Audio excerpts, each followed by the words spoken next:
Lighting is by far the most important factor influencing the quality of your work, both in real footage and your CG scenes. Today I would like to talk about unbiased lighting techniques.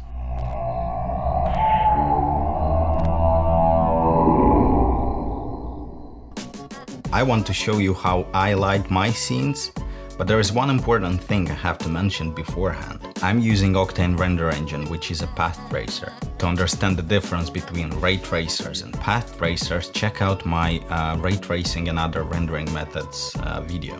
In a nutshell, pathtracers simulate real-world light straight out of the box, while ray tracing engines give you a point of light which you have to craft and polish in order to get a good-looking result. And this directly affects your technical approach to artistic problems. This is one of the main reasons why I use Octane. Some of you might know I'm a lot into cinematography activity where I have to deal with lights all the time. And this is the magic relationship between real-world lighting techniques and pathtracing engines. In unbiased rendering methods, the light is simulated like real-world life, meaning you can use your light same as you would in real life. The size of the light matters, the distance to object matters, and so on. This is where studying real-world lighting techniques comes handy, and that's why I always recommend doing so. The unbiased lighting is quite straightforward, and Octane is famous for giving you quite great results straight away. But I will show you a couple of tricks that are not that obvious in the beginning. I will use this Volvo scene I made in the end of 2018. Let's jump into Cinema 4D with Octane, where I'll be able to demonstrate everything. This is the exact scene I used for the video shown earlier, but I just prepared it for this tutorial. As you can see, no lights, nothing. I can enable my car in there so that you would see that it's that scene. If I will remove these white shaders, you can see that it's my fancy garage floor texture. Most of the times you need a base light, which can be and often is an HDRI map. So let's proceed and create one.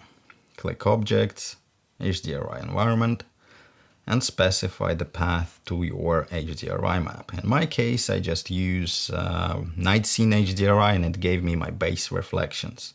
Here we go. That's looking good already, but it's obviously not art directed in any way. And it doesn't look like production shot or anything. Let's disable the car and talk about lights themselves a bit. I will just put my white shader back on the environment elements quickly and create a sphere. So here we have a sphere. Let's create a light. Objects, light, Octane, area light. Okay, that's exactly what you're doing most of the times, and it's absolutely fine. But there are a couple of crucial things to understand about the light and its behavior. Let's put that car paint shader on the sphere to see what's going on. You see that reflection is quite harsh, it's just white rectangle. Evenly lit surfaces does not exist in the real world, so you would always want to use a texture or at least a fall off for your lights. This will help you achieving soft light gradations and much more interesting reflections on your model. So let's go to light tag, and in distribution let's choose Octane fall off. Like so, and straight away you see the big changes. Let's go into the settings and change the minimum value. Let's compare it to what it was. That's what it was, and now with fall off. Not a lot of changes, but I think it's not the most suitable context for showcasing this technique. Basically, what this allows you to do is to get the soft gradations of your shadows instead of harsh circles or squares. And what's happening is, because the fall-off is set to react to camera's position, it changes its brightness depending on the position of your camera. See? In case of reflection, light interacts with the object that is reflecting it. If I would change the mode to normal versus vector and choose 90 or 180 degree, it will change the fall-off. And this can be used in other scenarios as well, depending on your scene. I'll just leave fall-off alone for now. Now, next important thing is the distance. You see the shadows are quite soft no matter how far away the light is. And this is because scaling is very important in unbiased engines. If I'll turn on the preview of my car, you see that the sphere is almost the size of the car. So let's shrink it down a bit. Let's make it something like 20 centimeters. And here we go. Now the shadows are super soft. Let's click options and uncheck check camera. This will allow me to navigate in viewport but without affecting the live viewer. Our light is still really big, and this is why our shadows are super soft. The size of the light is really important. Let's create something smaller to try to replicate something like this light here. I know that it's 15 centimeters wide and maybe about 10 centimeters tall, maybe even smaller, but who cares? So I'll select my light and go into details. And there, size X would be 15 centimeters, size Y would be 10. And of course, the intensity of the light went down, so we will increase it a bit. And here you go, straight away you see that it directly influences the softness of your shadows. So the smaller the light source, the harder the shadows. The bigger the light source, the softer the shadows. The difference is pretty big. So in order to get realistic shadows and stuff, I encourage you to Google real-world production lights and their dimensions. Now you see that the distance to object matters much more. Light properties like size and distance also directly influences the effects like caustics and volumetrics. Let's quickly create something different from the sphere. I'll just create a platonic, beveled edges, duplicate it, and make the duplicate 10% smaller. And then I'll merge those two. And now I'll drop a glass shader on it. The reason I did a duplicate of the platonic is because as physically correct engine, Octane cares about the volume of your objects. So if you want to replicate real glass, it can't be just plain. It has to be a cube or something, if that makes sense. It has to have volume in it in order to be calculated properly. So with a small light source, you see that caustics are calculated quite good. And again, I don't think it's the best context to showcase the effect. The best context would probably be something like rippled water. You know that effect you have at the floor of the pool, or that's caustics. But yeah, for caustics, you usually need small light sources or the sun. That's all good. Let's increase the size of our light and see what will happen. I'll change the fall off of my light. And as we are increasing the size, I'll decrease the intensity of the light. The light source size dictates how pronounced is the caustics effect in this case. Let's make a comparison. Let's reset the light size to its default and decrease the intensity. So you see, a massive light source produces no caustic effects. It's just a subtle, soft shadow. This is what it was with the small light source, and this is what it is with the big source. Quite a big difference. Let's bring our small light back, and let's duplicate it and move the big one quite far away. I'll go to big lights, light tag, and decrease the intensity again. And now I have a combo of those two. I have nice soft shadows plus pronounced caustics effect. Let's move this light a bit further away.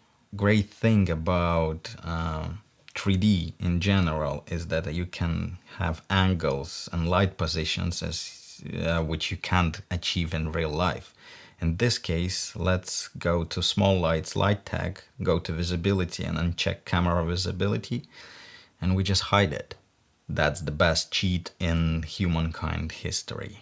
And this is the reason why a lot of companies comes to CG artists for their product visualizations. Because real-world photography and videography just can't produce such results. That's all cool and great. Next thing I would like to talk about is light's relationship with volumes in Octane. So let's just leave our small light in, and in our HDRI tag, let's go to medium and add fog. By default, it's quite thick, so let's reduce the density, 0.1. 0.1 looks good. Let's increase the intensity of our light, and here we go. We have a lovely light blob. This kind of effect is what you may be after, but understanding real-world lighting can help you to have a lot of control in a lot of conditions. This looks fine, but what if I would like to have something like a spotlight? Let's click Compare, Store Render Buffer to have our frame for comparison. I'll go to my light properties, change the area shape to disk. And in order to have a spotlight, you need to block the light's direction. And what I'm usually doing is I'm dropping the tube around my light. Control click on the tube so it appears on the position of our light. And let's scale it down. But already you see what I mean. And I usually drop a light blocking shader on my tube. And this is just a diffuse material with pure black color on it. And all other channels are disabled. This ensures that this object is not participating in any calculations, it's just blocking the light. And here you go, you have your spotlight. Just like in real life, just by blocking the light, you can direct it in a much more controllable manner. What if you would like to get a narrow beam of light? Well, just stretch your light blocker. Here you go. This was our original spotlight, and this is our new one, more directed one. Now let's create a second copy of this light. And the second one, I want it to be smaller. You probably noticed that sampling rate parameter in your lights, and I really think that major part of Octane users doesn't understand what it's for. You may even play with it a bit and notice that if you increase it, it makes light a bit more intense, but in reality what it does is it's balancing noise patterns when you have different light sizes in your scene. I just made our big light 3 times bigger than our small one. And by default they have sample of 1 each, and you see that the left one, the bigger one, it resolves faster, while smaller one have a more pronounced noise in it. If I will go to our small light and increase the sampling rate, if it's 3 times smaller, then I need 3 times more samples. And now you see that they are resolving equally. I think that's a really important thing for everyone to know. That's all nice and good theory, but damn, Andre, what did you do in your car scene with the reflections and stuff? Well, for fun's sake, let's just quickly recreate the lighting of this scene. I'll enable my car, and as I mentioned, my base light was HDRI. Let's start shaping our car with lights. Let's pick up a good and sexy angle. Oops. Okay, this looks good. Options, uncheck, check camera. So one of the most popular lighting techniques is called 3-point lighting, where we would have our key light, our fill light, and our hair light. There's no hair on car, but it's just the name. So this will be our key light, sort of. We're dealing with car here, so it's not a portrait, you know. If you ever seen real-world car photography studios, there are super big soft boxes in there. So I'll scale this one I'll make this one quite big. And again, use the fall off. Oops. Not Cinema's 4D's fall off, but Octane's fall off.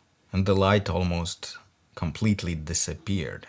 As I said, in each particular unique case, you would need to play with your lights a little bit in order to make them look good.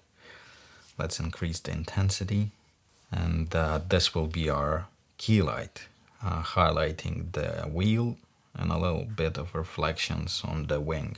I don't want it to really light the rest of the car. So here we go, our key light done. Let's create another light, and this will be our fill light. Again, kind of in traditional 3-point lighting, fill light supposed to be a complementary light to your key light, which implies that key light is much more intense. Okay, that's looking good, but some shadows, we may leave it like that, to be honest. Let's try fall off. Okay, that looks fine. Now we need to highlight the shape of the car somehow. Let's duplicate this light, click PSR to reset our position, rotate it 90 degrees and put it directly above the car, like in real world badass studios. Let's reduce its intensity a bit, and here we go, we have quite sexy reflection on our car. Let's disable visibility of all our lights. Remember, the best cheat in the history of humankind. I like it. And also, stepping outside of 3-point lighting a bit and going a bit into light direction side of things, we need to somehow light our background. Let's create a regular light and move it to our wall behind the car. Point it to the wall, something like that. Maybe move it a bit further away from the wall. Let's decrease its intensity a bit. Let's create another light and put it exactly behind our car. This one actually is supposed to be our hair light. The one right above the car is just an addition, just a necessity for a car photography. Okay, so our hair light, or backlight, whatever. And again, the reflection is quite harsh. So, light settings, distribution, fall off, like so. Here we go. That looks like a decent hair light. And you see it created a light stripe on the floor behind the car, which is also quite nice.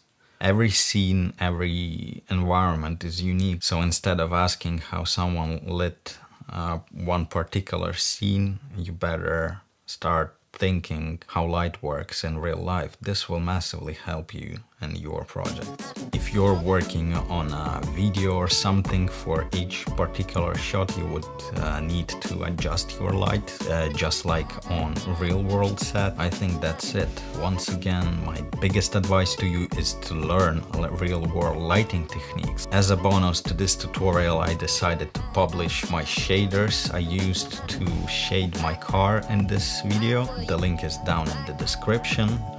If you like it, you can buy it. As usual, thank you for watching, and I see you soon. Peace.